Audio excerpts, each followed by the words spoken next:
व्यासपीठावरती उपस्थित असलेले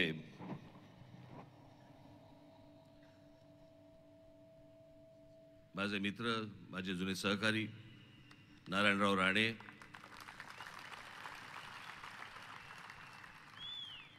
मान्यवर व्यासपीठ आणि माझ्या जमलेल्या सर्व हिंदू बांधवांनो, भगिनींनो आणि मातांनो,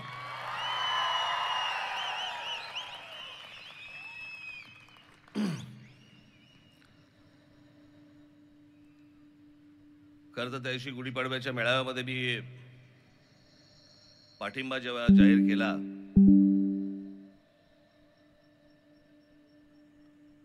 तेव्हा काही फारसं मनात नव्हतं की कुठे सभा घ्यायला लागतील.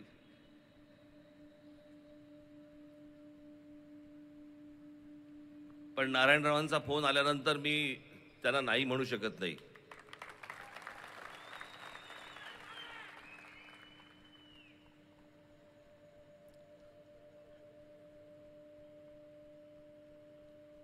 कारण मी संबंध सांभाळणारा माणूस आहे.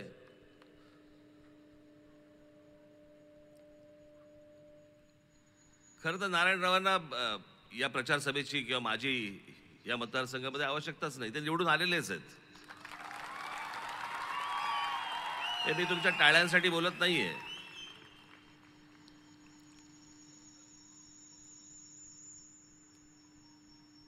हा इतका सुंदर देखणा असा हा प्रदेश आहे. या प्रदेशामधली सिंधुदुर्ग रत्नागिरीमधली जनता सुजाण आहे.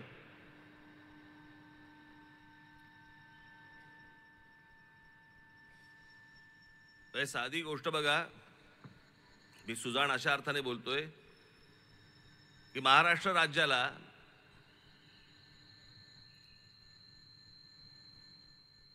नऊ भारतरत्न आहेत. त्या 9 भारतरत्नांपैकी तुम्ही जर नीट काढलेच सगळे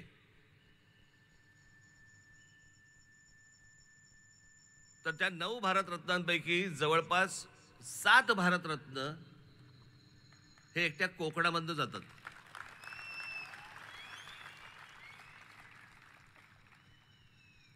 पावा काणे असतील, धोंडो केशव कर्वे असतील, विनोबा भावे असतील, सचिन तेंडुलकर असतील, लता मंगेशकर असतील,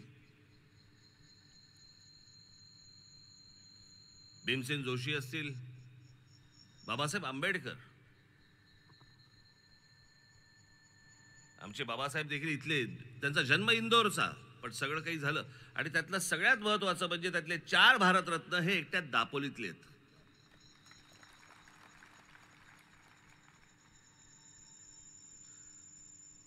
आणि म्हणून मी म्हटलं की सुजाण असा हा मतदारसंघ, कोण आपलं भलं करू शकतं, कोण काय करू शकतो माहिती आहे. आज इथे अनेक पत्रकार बांधव इथे आले आहेत. लांबूनच नमस्कार केलेला बरा. कारण यावेळेला मी ठरवलं होतं की कोणाला मुलाखती फारशा द्यायच्या नाहीत. मुलाखती ज्या द्यायच्या त्या विधानसभेला, त्याच्यामुळे तसे फारसे कोण जवळ यावेळेला आलेच नाहीत माझ्या. पण पाठिंबा जाहीर केल्यानंतरची ही माझी पहिली जाहीर सभा.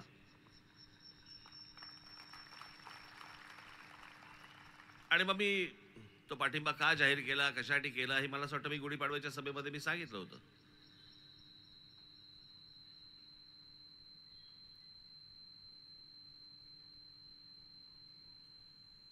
मी तुम्हाला एक गोष्ट सांगतो, मी ना सरळ चालणार आहे असा. माझ्या माता भगिनींनी जरा कानात बोटं घालावीत, कारण मध्ये मध्ये आमच्यातले ठाकरे जेनेटिकली प्रॉब्लेम येतो.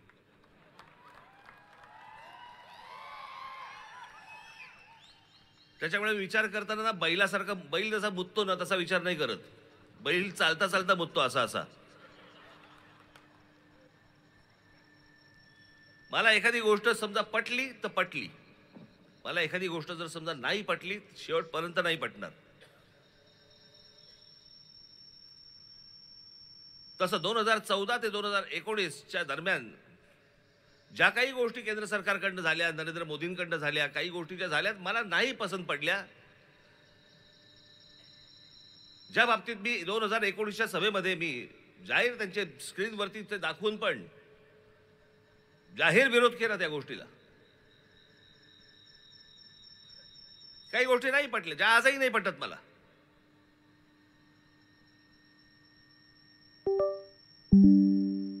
आणि मला असं वाटतं या बाबतीत आपण मोकळं असणं गरजेचं आहे की बाबा ही गोष्ट मला तुमची पटलेली नाहीये, या गोष्टी तुमच्या मला पटल्या.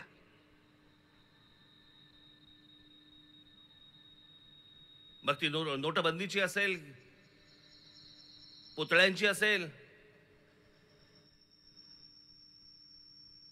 अनेक गोष्टींच्या असतील. ज्या गोष्टी नाही पटल्या नाही पटल्या, पण ज्या गोष्टी पटल्या त्याचं जाहीर कौतुक देखील करणारा माणूस मी आहे.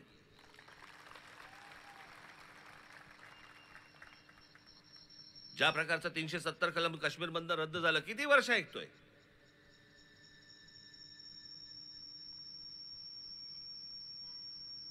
जेव्हापासून मला राजकारणाची समज आली, साधारणपणे तो काळ असेल एक 75चा वगैरे काळ असेल, ज्यावेळेला समज नसेल नाही म्हणणार मी, उमज म्हणेन मी, उमजलं ज्याला म्हणतो आपण. 75चा काळ असेल, आणीबाणीचा काळ. तेव्हापासून मी जे काही बघतोय किंवा त्याच्या अगोदरचं जे काही मी वाचलंय, 1947 साली ज्यावेळेला हा देश स्वतंत्र झाल्यानंतर पासूनच्या जी मी काही गोष्टी अनेक ज्या वाचल्या आहेत, तेव्हापासून सुरू आहे 370 कलम रद्द करा. आज नरेंद्र मोदींचं सरकार ज्यावेळेला आलं, नरेंद्र मोदींनी त्या काश्मीरमधलं 370 कलम रद्द केलं. 370 कलम रद्द काय होतं की आपल्या देशाचा एक भाग, पण तिथे तुम्ही 1 इंच जमीन विकत घेऊ शकत नाही. हे जे आजपर्यंत होतं हे नरेंद्र मोदींच्या सरकारमुळे झालं, हे तुम्हाला मान्य करावंच लागेल. याच्यासाठी किती वेळा मागण्या झाल्या, किती सरकारांनी सांगितल्या गोष्टी की आम्ही करू, कोणी केलं नाही.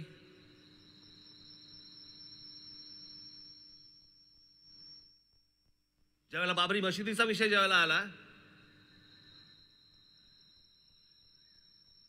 आणि ज्यावेळेला देशभरातनं अनेक ठिकाणून ज्यावेळेला कारसेवक ज्यावेळेला तिकडे अयोध्येला गेले, त्यावेळेला ही चॅनल्स नव्हती, फक्त दूरदर्शन होतं. पण त्या दूरदर्शनवरती काही स्लॉट दिले जायचे, काही त्यावेळेचे काही चॅनलचे काही रील्स बिल्स असे काहीतरी होते, अर्ध्या अर्ध्या असे त्याला स्लॉट दिले जायचे, वेळा दिल्या जायच्या. आणि जेव्हा ही माणसं ज्यावेळेला कारसेवक तिकडे गेले, त्यावेळेला तिथे मुलायमसिंग यादवच्या सरकार त्यावेळेला तिकडे होतं. त्या सगळ्या कारसेवकांना, अनेक कारसेवकांना तिकडे गोळ्या घालून ठार मारले आणि त्यांची प्रेतं तिथे त्या शरयू नदीमध्ये फेकून दिली होती. माझ्या डोळ्यासमोर आजही जात नाहीत ती.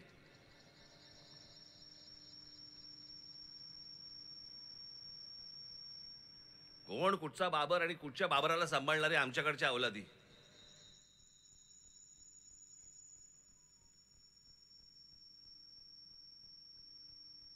झालं कधी ते? साधारणपणे ती 88-89ची गोष्ट असेल, तेव्हापासूनचे सगळं सुरू आहे. विषय त्याच्याही कदाचित अगोदरचा पासूनचा असेल, पण हे सगळं कारसेवक तिथे जाणं, तिथे ती आंदोलनं होणं, सगळ्या गोष्टी होणं, आणि मग 92 साली त्याचा ढाचा गेला, ती पाडली गेली.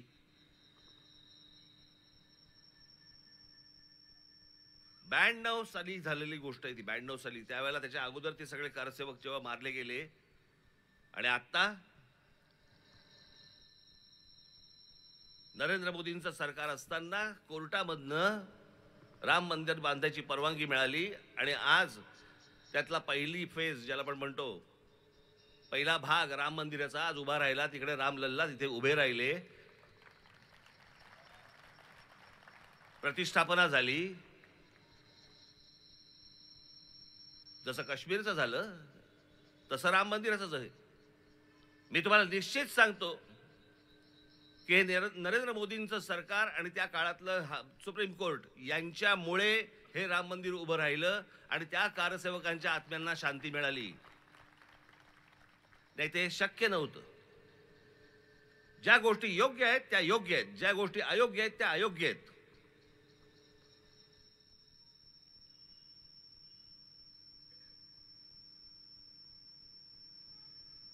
मित्राचीही खरपट्टी काढायला आपण मागे पुढे पाहता कामा नये, आणि दुश्मनाची देखील स्तुती करताना मागे पुढे पाहता कामा नये.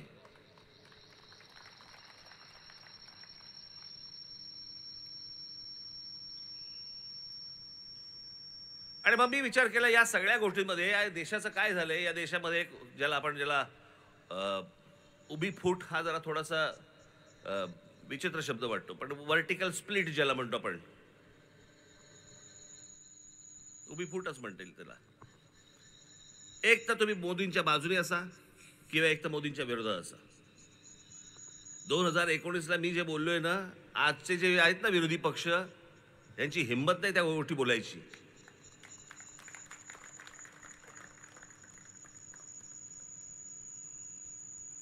कारण माझा हेतू स्पष्ट होता, माझा उद्देश पूर्णपणे पारदर्शक होता. हे आताच्यांसारखं नाहीये माझं. मला मुख्यमंत्रीपद हवं होतं, मला मुख्यमंत्रीपद दिलं नाही.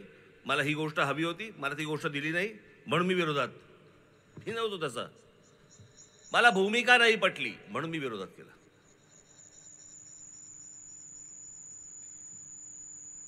यांच्यासारखं नाही माझं की बदल्यात काहीतरी हवं होतं म्हणून मी विरोध केला. मी नाही विरोध केला त्याच्यासाठी.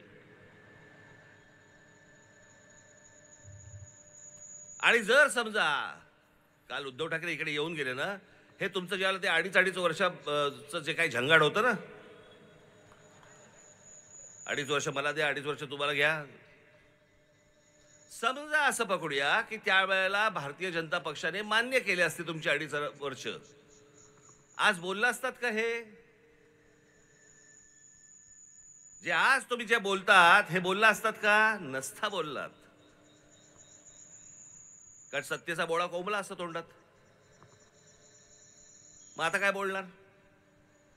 ती गोष्ट हिरावून घेतली म्हणून आग लागली खाली.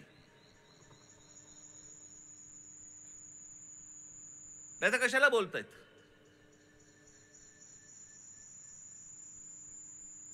काल इकडे येऊन त्यांनी सांगितलं की म्हणे काय कोकणामधले उद्योगधंदे हे गुजरातला जात आहेत. वा रे वा. 2014 ते 2019 त्यांच्याबरोबर सत्तेत बसला होता तुम्ही. 2019 ते आता किती, 2020-22 ते काय जे असेल ते काय 23, तेव्हा तुम्ही मुख्यमंत्री होतात. म्हणजे या महाराष्ट्रामधल्या गेल्या 10 वर्षातली 7.5 वर्ष उद्धव ठाकरे सत्तेमध्ये होते. का गेले उद्योगधंदे बाहेर? का नाही विरोध केला तुम्ही? उद्योगधंदा आला की यांचा खासदार विरोध करणार, आमदार पाठिंबा देणार.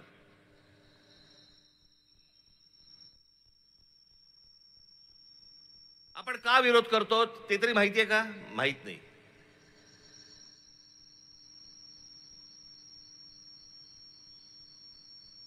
जैतापूरचा अणुऊर्जा प्रकल्प कोकणाचा नाश होईल. तिथे जर समजा स्फोट झाला तर काय होईल? हे चालन तुमच्या समोर. मी बरोबर बोलतोय? बरोबर ना? त्याचा स्फोट झाला तर काय होईल? मी एक यादी वाचून दाखवतो.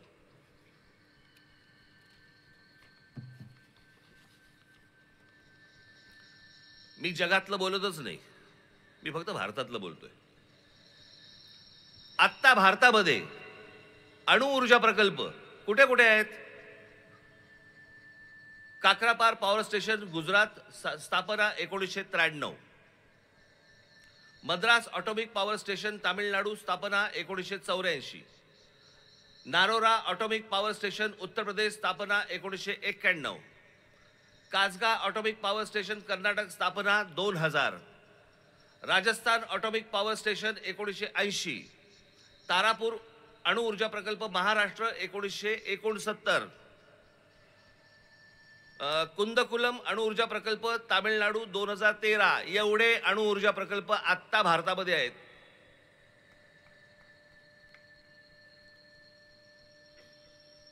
आणि सगळ्यात महत्वाचा की उद्या जर स्फोट झाला तर किती माणसं कोकणामध्ये मरतील यांची चिंता वाढणाऱ्यांना हे माहित नाही का की भाभा ऑटोमिक रिसर्च सेंटर हे मुंबईत आहे.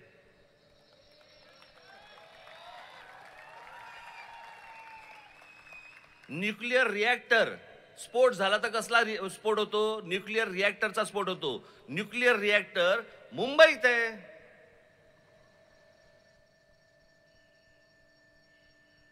तिथे कधी मला आठवत नाही की बाबा ऑटॉमिक रिसर्च सेंटर दूर लोटा, इथून काढून टाका, असं कधी बोललेलं मला आठवत नाही. पण कोकणामध्ये प्रकल्प येऊ द्यायचा नाही. मग पुढचा कुठचा आता आला तो विरोध झाला, तो नाणार. नाणार मग यांचा खासदार जाणार नाणारला विरोध करणार आणि मग लोकांना भडकवणार, बागायती शेती जाते बिते वगैरे वगैरे. माझं असं म्हणणे हे सगळं नंतर. नाणारमध्ये जेवढी जमीन आज अक्वायर केलेली आहे, लोकांच्या जमिनी घेतलेल्या आहेत, कोणी घेतल्या तो जमिनी, कसा रिकामा झाला आणि नाणार तिकडे होणार, तिथे जमीन आली कुठून? बरं आली तर आली, इथेच फिरत असलेल्या अनेक दलालांनी जमीन लोकांकडनं कमी पैशामध्ये विकत घेतली. मग ह्यांनी नाणारला विरोध केला. मग काय, मग मुख्यमंत्री झाल्यावर त्यांनी सांगितलं काय, बारसू प्रकल्पाचं नवीन नाव ठेवायचं असेल तर बारसू करावं लागतं. आता म्हणे बारसूला हलवा. मग बारसूला म्हणे तिकडे 5,000 एकर जमीन तिकडे सापडली. आता बारसू 5,000 एकर जमीन सापडली कशी? म्हणजे कोणीतरी घेऊन ठेवली होती. बाबांनो, मी तुम्हाला जे सांगतोय ना, हे फक्त वरवर पकडू नका. याच्यामध्ये हे सगळे जमिनीचे व्यवहार आहेत. यांच्याच लोकांनी घेऊन ठेवलेल्या सगळ्या जमिनी, हे प्रकल्प आणायचा नाही आणायचा हे सगळं ठरवायचं. मग जिथे जमिनी घेऊन ठेवलेल्या आहेत तिथे जास्ती मुलांनी सरकार जास्ती पैसे देतं. म्हणजे तुमच्याकडनं 10 रुपयाला घ्यायची गोष्ट आणि सरकारकडनं 200 रुपये घ्यायचे. हे सगळे धंदे इथे कोकणामध्ये सुरू आहेत. आणि याच्यासाठी म्हणून पहिल्यांदा प्रकल्प थांबवायचा, जमिनीची किंमत वाढवायची, मग त्याच्यानंतर ह्या सगळ्या गोष्टी करायच्या. हे सगळे धंदे इकडचे, हे सगळे आता लोकप्रतिनिधी आहेत ना, हे खासदार हा इथला, यांचे हे सगळे प्रकार सुरू आहेत. याला बळी पडायचंय तुम्हाला?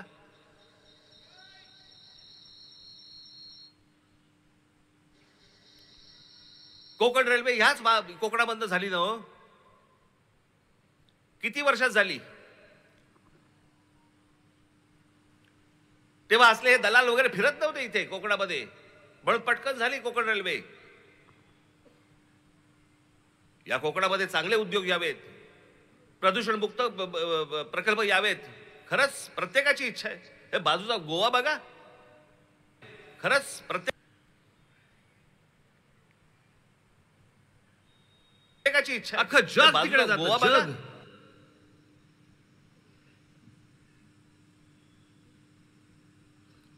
पण गोव्यासारख्या बीचवरती जर समजा ते जे चित्र दृश्य दिसतं आपल्याला, ते जर आमच्या कोकणाच्या किनाऱ्यावरती दिसलं, 2020 एवढी गर्दी होईल.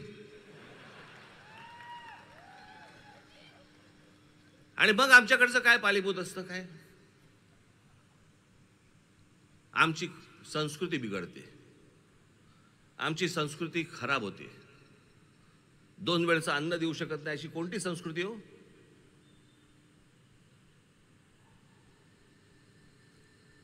इकडची संस्कृती खराब, इकडची संस्कृती मोठी. मग गोवा आणि केरळा तुमचं असंस्कृत आहेत लोक, त्यांच्याकडे सुसंस्कृतपणा नाहीये का? मी पक्ष स्थापना जेव्हा केली ना, त्या पक्ष स्थापनेच्या भाषणामध्ये मी एकदा एक उदाहरण दिलं होतं.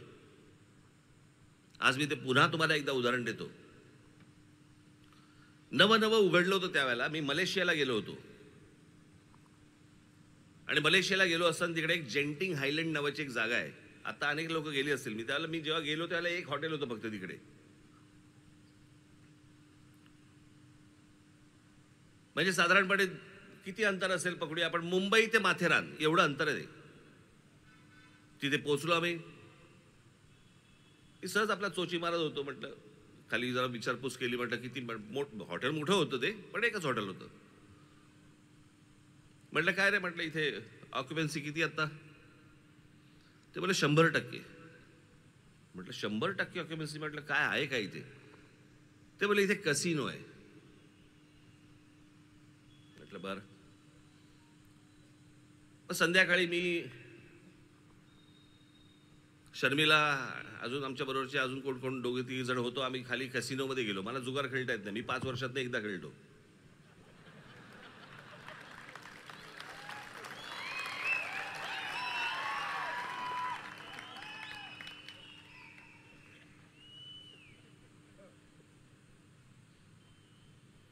मग तिकडे आतमध्ये गेलो. ते काय ते भिंगऱ्या फिरवत होते सगळे. काय काय काय काय काय काय कोण काय बसले होते काय.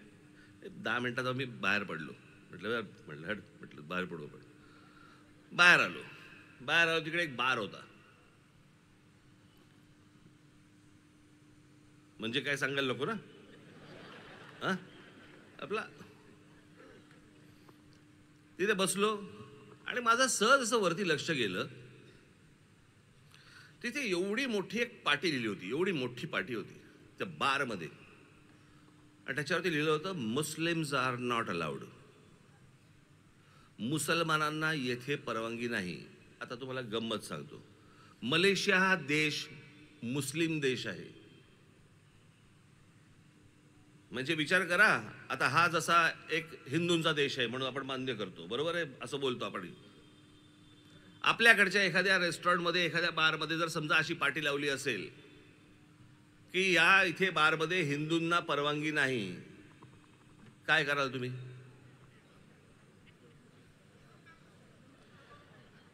फोडून टाकू, म्हणजे पिऊन फोडून टाकू ना.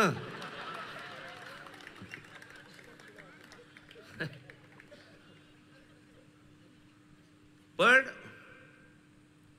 मी त्याला विचारलं, म्हटलं हे कशासाठी? तो बोलला की मुस्लिम धर्मामध्ये दारू पिणं काय चुकीचं मानतात आणि त्याचबरोबर तुमचा जुगार तो देखील मान्य. म्हटलं मग इथे तर कसिनो आहे. इथे म्हटलं तुम्ही बार लावलायत. आणि म्हटलं तुम्हाला कळतं कसं रे मुसलमान आल्याचा? ते बोलले कायद्याने फक्त पाटी लावली आहे, बाकी आम्ही कोणी थांबवत नाही. कारण कळूच शकत नाही. स्वतःच्या देशाची प्रगती करण्यासाठी जर एक देश आपल्या धर्माला बाजूला सोडत असेल, आपण कोणती संस्कृती घेऊन बसलो हो? कुठची संस्कृती?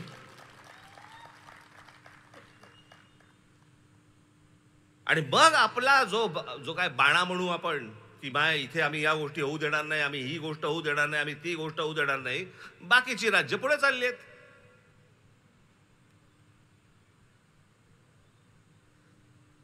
गोवा पुढे चाललाय. हॉटेल्स निघतायत तिकडे. केरळामध्ये निघतायत. आम्ही तारकर्ली घेऊन बसलोय. तासन तास बसलेत लोक. डॉल्फिन दिसेल. कुठचा डॉल्फिन? ते ह्याला जातात नाही का, ते जंगलात देतात ना वाघ दाखवायला.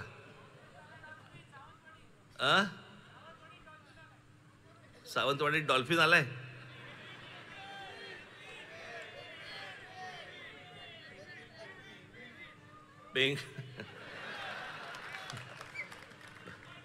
तर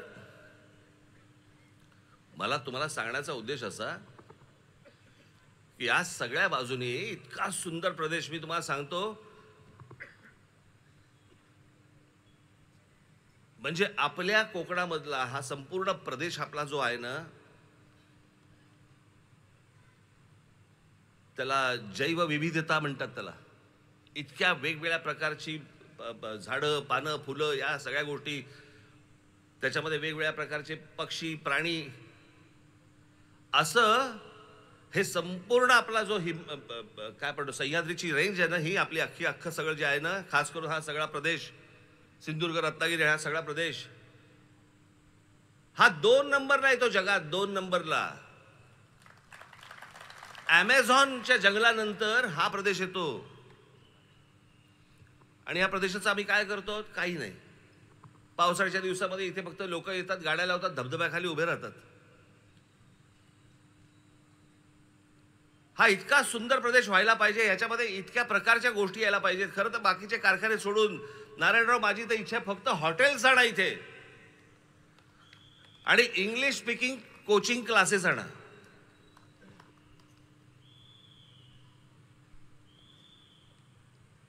कोणी जाणार नाही तिकडे गोव्यामध्ये आणि केरळामध्ये, सगळेजण इकडे येतील.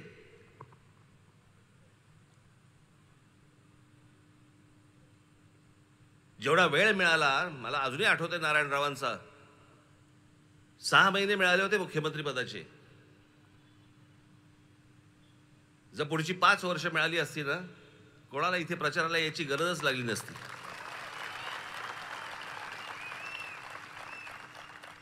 झपाटल्यासारखं काम करणं आणि कामाचा सपाटा लावणं हे काय असतं ना, हे नारायणरावांकडे बघून तुम्हाला कळेल. मी विनाकारण कोणाची स्तुती करण्यातला माणूस नाहीये मी.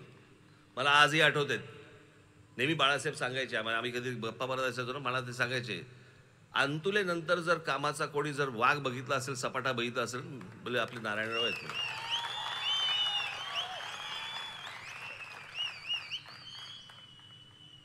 आणि एखादा विषय समजून घेणं, समजल्यानंतर तो मांडणं, हे तुम्ही असं नका पकडू. त्यांनी 4 गोष्टी माझ्याबद्दल चांगल्या बोलल्या म्हणून मी आता त्यांच्याबद्दल चांगल्या गोष्टी बोलतोय. मी खरंच सांगतोय, मला ज्यावेळेला ते मुख्यमंत्री झाले त्यावेळेला मला खरंच प्रश्न पडला होता की हे कसं करणार, हे मुख्यमंत्रीपद सांभाळू शकतील का. तो जो मुख्यमंत्री पदाचा म्हणून तो आवाका जो असतो, ही गोष्ट हे कशी सांभाळणार, काय सांभाळणार, खरंच प्रश्न होता. पण त्यांनी ज्या प्रकारचं मुख्यमंत्रीपद त्यांनी जे हाताळलं किंवा हाकलं म्हणूया, हे भल्या भल्यांनाही जमलंय. मी तुम्हाला एक उत्तम उदाहरण म्हणून मी तुम्हाला सांगतो, उत्तम उदाहरण. माझ्याबरोबर इथं आमचे अनिल शिदोरे आले असतील. कुठे आहेत? आलेत का? कुठे आली आहेत?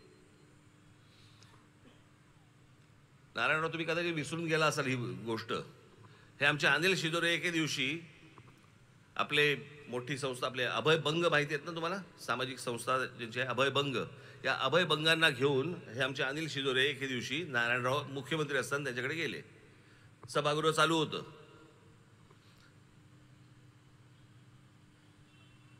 आणि बालमृत्यू, कुपोषण या विषयामध्ये अभयभंग त्यांना भेटायला गेले.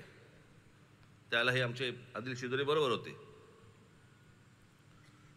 ते आलेत, अभयभंग आलेत म्हटल्यानंतर नारायणराव आतून बाहेर आले. पटकन त्यांना म्हणले की 1-5 मिनिटं द्या, मी बाकीच्यांचं आवरतो, तोपर्यंत जरा तुम्ही इथे बसा. झालं. त्याच्यानंतर ते बसले आणि नारायणरावांनी त्यांचं ऐकायला सुरुवात केली. बालमृत्यू, कुपोषित बालक हा विषय अभयभंग नारायणरावांना समजून सांगत होते. नारायणराव ऐकत होते. विरोधी पक्ष असतो ना, विरोधी पक्ष नेते असताना. दुसऱ्या दिवशी नारायणरावांनी सभागृहामध्ये जाऊन जे भाषण केलं, तो जो विषय ज्या प्रकारचा मांडला, यांना शिदोरेंना अभयभंगाने सांगितलं की म्हणे, मी ते भाषण ऐकताना मला असं वाटलं की हे आपल्या संस्थेचे सभासद आहेत की काय. मी 15 मिनिटं त्यांच्याशी बोललो, पण त्यांनी 1.5 तासाचं तिथे सभागृहामध्ये चिडीचूप, सभागृह अख्खा चिडीचूप. आणि नारायणराव तिकडे त्या कुपोषण या विषयावरती बोलतायत, बालमृत्यू या प्रकरणावरती बोलतायत. एखादा विषय समजून घेणं, त्याची हाताळणी कशी करणं, त्याचं इम्प्लिमेंटेशन कसं करणं, तुमच्यापर्यंत ते कसं पोहोचवणं, हे ज्या माणसाला माहिती आहे, तो आज तो माणूस तुमच्या समोर खासदारकीचा उमेदवार म्हणून उभा आहे.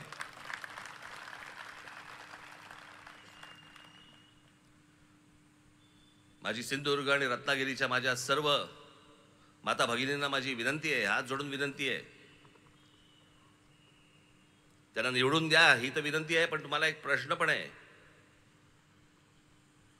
नुसताच बाकड्यावर जाऊन बसणारा खासदार पाहिजे का केंद्रामध्ये मंत्री होऊन कोकणाचा विकास करणारा तुम्हाला उमेदवार पाहिजे?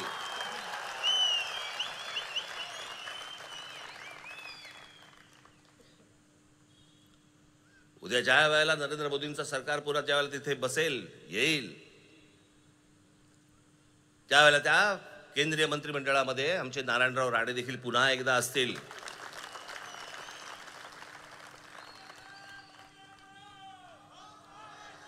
या कोकणा संदर्भातल्या माझे जे काही मतं आहेत, माझी जे काही स्वप्न आहेत, मला जे काही म्हणायचं आहे, मी अनेक गोष्टी त्यांच्यापर्यंत पोहोचवणार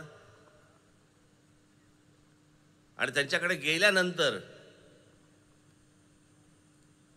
ए बाबा रे माझ्याकडनं काम नाही होऊ शकत, असं होऊ शकत नाही, त्यातनं ते मार्ग काढणार. हा झाला त्यांचा स्वभाव. आणि म्हणून मला आपल्याला फक्त कोकणवासियांना, माझ्या माता भगिनींना, बांधवांना मला फक्त एवढंच सांगायचं आहे की जे कोकणामध्ये आपल्याला आणायचंय, ज्याच्यासाठी म्हणून आपल्याला काही वेळेला कोकण सोडावं लागतं, ती गोष्ट जर समजा उद्या कोकणामध्ये जर आपल्याकडे आली, सिंधुदुर्गामध्ये आली, रत्नागिरीमध्ये आली, आपल्याला कोकण सोडावं लागणार नाही, आपल्याला आपल्या जमिनी विकाव्या लागणार नाहीत, आपल्याला आपल्याच परिवारापासून विभक्त होता येणार नाही, व्हायची गरज लागणार नाही. जे व्हायचंय, मिळणार आहे, ते सगळं आपल्याला कोकणातच सगळं उभं राहील. आणि यासाठी म्हणून जर समजा तुम्हाला जे काही वाटतंय ते फक्त करू शकणारा माणूस हा फक्त नारायणराव राणे आहे. येत्या 7 तारखेला आपण नारायणरावांना प्रचंड प्रचंड प्रचंड मताने आपण त्यांना विजयी करावं अशी एक आशा अपेक्षा बाळगतो आणि आपण सर्वांची मी रजा घेतो. धन्यवाद. जय हिंद, जय महाराष्ट्र.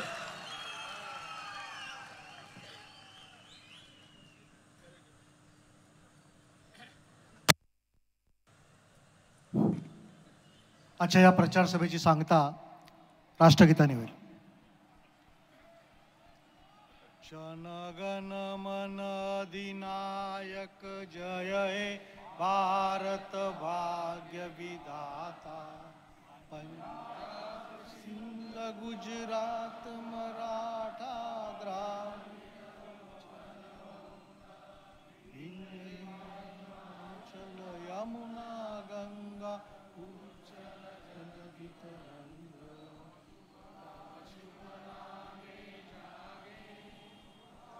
शुभाशिष मागे गाये तव जय गाथा. जनगण मंगलदायक जय हे जय